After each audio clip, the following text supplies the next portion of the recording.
다음은 수집한 자료 중에서 나의 주제에 꼭 맞는 내용을 작성하는 내용 구성 단계입니다. 먼저 서론, 본론, 결론의 형식을 명확히 인지하고 수집한 자료를 기반으로 개요를 작성한 다음 뼈대에 살을 붙여 보고서 초안을 완성합니다. 내용을 잘 구성하려면 글의 형식, 즉 서론, 본론, 결론에 들어가야 할 내용이 무엇인지를 명확히 인지할 필요가 있습니다. 서론에서는 문제를 제기하고 그러한 문제를 지적하는 이유, 목적, 배경 등을 밝힙니다. 또한 본론에서 내용을 어떻게 전개할 것인지 범위와 한계를 다루기도 합니다. 본론에서는 서론에서 제기한 문제를 자신의 생각과 주장, 뒷받침하는 내용을 토대로 전개해 나갑니다. 본론의 하위 내용은 독자의 입장을 고려해서 3개에서 4개의 주제로 나누어 제시합니다. 마지막으로 결론은 글의 끝맺은 부분으로 본론에서 제기한 자신의 주장을 요약하고 앞으로의 전망이나 과제, 문제에 대한 해결 방안을 제시합니다. 서론, 본론, 결론을 작성할 때는 중요도에 따라 적정한 비율로 작성하는 것이 좋습니다. 그러면 다음 중 어떤 동물이 더 적정한 비율에 해당할까요? 정답은 악어입니다. 하마와 같이 서론은 크고 본론을 좀 들어가다가 결론은 쥐꼬리만한 보고서는 저자가 하고자 하는 이야기를 찾지 못한 경우라고 하겠습니다. 이런 리포트는 대개 자료조사만 열심히 하고 주제에 대해 내가 하고 싶은 의견이나 제안이 명확하지 않은 경우들입니다. 좋은 리포트는 악어의 사례와 같이 서론, 본론, 결론이 균형을 잡힌 형태라고 하겠습니다. 그러면 서론, 본론, 결론이 균형되게 작성되려면 어떻게 해야 할까요? 첫째, 탐색하고 사색하고 검색하는 접근을 취하고, 둘째, 개요를 작성한 후 글을 작성합니다.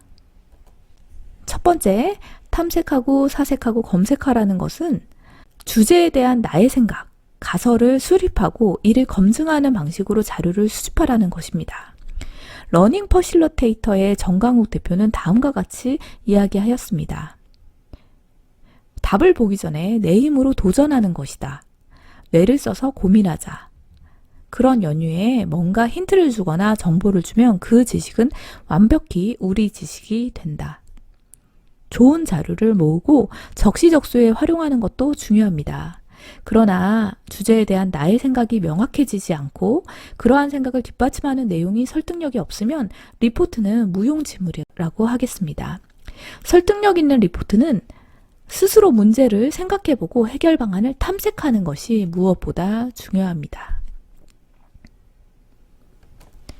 두 번째, 서론, 본론, 결론의 균형을 갖추기 위해서 서론, 본론, 결론에 들어갈 내용을 개요로 작성합니다. 맨 처음에 세운 주제가 리포트의 방향을 알려주는 나침반과 같다면 개요는 어떻게 찾아갈지 알려주는 맵과 같습니다. 개요는 리포트 글쓰기를 위한 뼈대와 같은 역할을 합니다. 서론, 본론, 결론이 균형되고 설득력 있는 글을 쓰기 위해서는 개요를 꼭 작성해 보시기 바랍니다.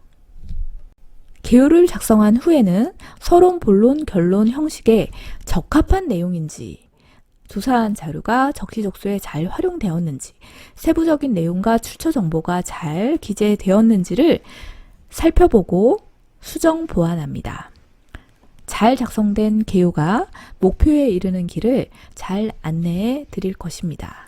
정리하면 내용 구성에서는 서론, 본론, 결론의 형식에 맞추어 글을 작성하고 조사한 자료를 서론, 본론, 결론에 어떻게 구성할지를 개요를 작성한 다음에 거기에 살을 붙여서 보고서 초안을 완성합니다.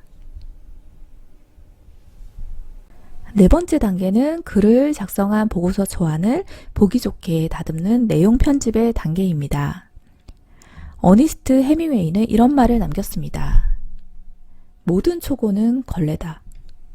해밍웨이는 노인과 바다를 400여 차례나 고쳐 썼다고 합니다. 고수일수록 태고에 많은 시간을 할애합니다.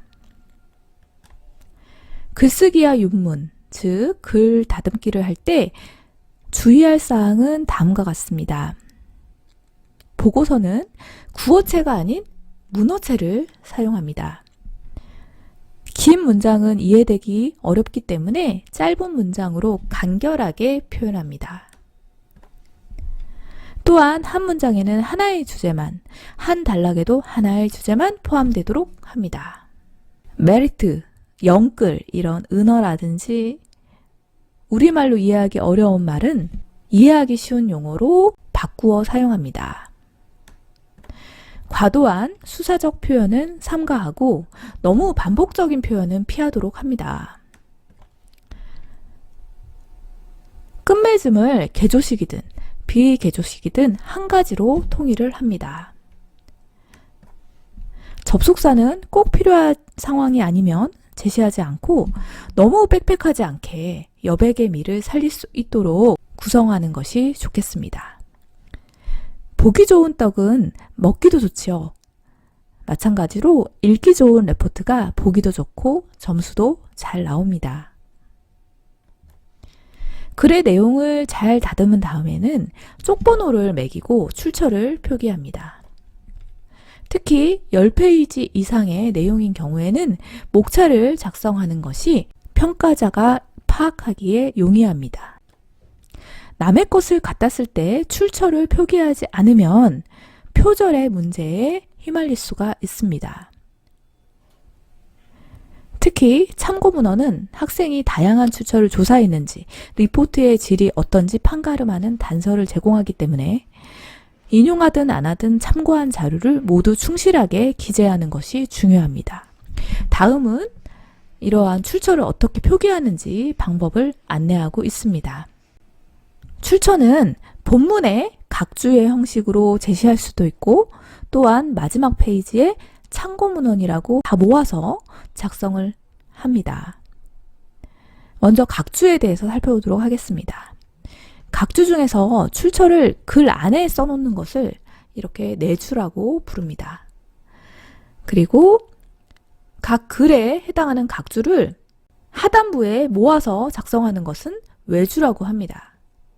그래서 본문 안에 직접 이러한 요약된 출처를 표기할 수도 있고 이렇게 각주를 달아서 하단부에 그 출처를 표기할 수가 있는데 이러한 것들은 어떠한 내용이 다른 내용을 참고한 것이다, 인용한 것이다 라는 걸 표시해 주는 것이기 때문에 필수적이라고 하겠습니다. 그리고 이렇게 내주와 외주로 작성한 출처 표기는 리포트 마지막 부분에 참고 문헌에 다 모아서 다시 한번 작성하는 것이 원칙입니다. 리포트 마지막 부분에 작성하는 참고 문헌은 다음과 같은 방식으로 기재합니다. 그러나 참고 문헌 기재 방법은 분야, 기관, 교수자에 따라서 그 형식이 다양하기 때문에 모두 기억할 필요는 없습니다. 내 전공 분야 교수님이 쓰는 방식, 강의 계획서에 기재된 참고 문헌 작성 방식에 따라 작성하시면 되겠습니다. 다음 예시는 교육부에서 안내한 참고 문헌 기재 방법을 제시한 것입니다. 정리하면 내용 편집 요소는 글쓰기 10계명에 따라 글을 다듬는 윤문, 태고가 있겠고 10페이지 이상인 경우는 목차를 작성하고 쪽번호, 출처를 표기하는 것이 좋습니다.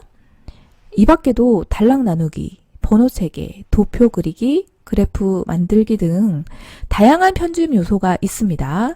이러한 편집 요소들은 리포트를 더 이해하기 쉽고 효과적으로 내용을 전달하는 중요한 측면이기 때문에 반드시 시간을 할애해서 깔끔하고 보기 좋게 편집을 하시기 바라겠습니다.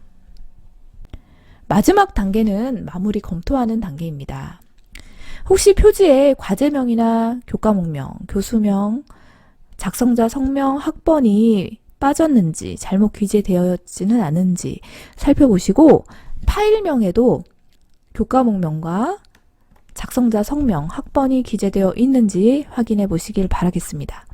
또한 목차와 내용이 정확히 일치하는지, 오탈자나 군더더기가 없는지를 한 번 더 확인하고 제출 마감일과 제출 방법을 재확인해서 마감일에 늦지 않게 제출합니다. 표지를 작성할 때는 불필요한 배경 이미지는 최소화하고 최대한 깔끔하게 필요한 정보 중심으로 작성하도록 합니다. 이상으로 주제 선정, 자료 수집, 내용 구성, 내용 편집, 마무리 검토까지 5단계 리포트 작성 방법을 살펴보았습니다. 총 정리를 한번 해보도록 하겠습니다. 주제를 선정할 때는 교수자의 출제 의도, 과제의 성격, 논쟁거리를 고려해서 하나의 명확한 주제를 정합니다. 그리고 조사 계획을 수립하여 자료를 수집하고 자료를 검증한 후에 선별된 자료를 기반으로 리포트를 작성합니다. 리포트는 서론, 본론, 결론의 형식에 맞추어 작성하고 글을 쓰기 전에 개요를 작성하여 세부 내용을 기술한 다음에 리포트를 쓰게 되면 훨씬 더 균형되고 조직적으로 글을 작성하실 수 있습니다. 리포트 초안은 글쓰기 10계명에 따라 여러 번 퇴고하여 완성하고 표지, 촉번호, 출처를 표기합니다.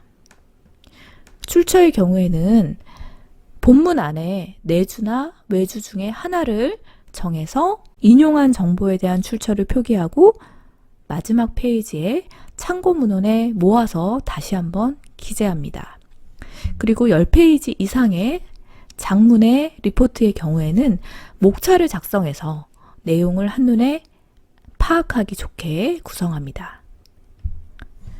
마지막으로 표지 기재사항, 파일명, 목차와 내용의 일치도, 오탈자, 군더더기를 검토하여 마무리를 하고 제출 마감일과 제출 방법에 대해서 다시 한번 확인해서 마감일 전에 과제를 제출하도록 합니다. 첫 술에 배부르랴 라는 말이 있습니다. 뭐든지 단계별로 순차적으로 오르는 것이 정석입니다. 리포트의 모든 단계를 다 적용해 보지는 않더라도 개요 쓰기나 퇴고하기와 같은 한두 가지 팁이라도 적용을 해보시면 좀 더 질 높은 리포트를 만드실 수 있을 것입니다. 이상으로 A+를 부르는 리포트 작성 방법에 대한 특강을 마치겠습니다. 경청해 주셔서 감사합니다.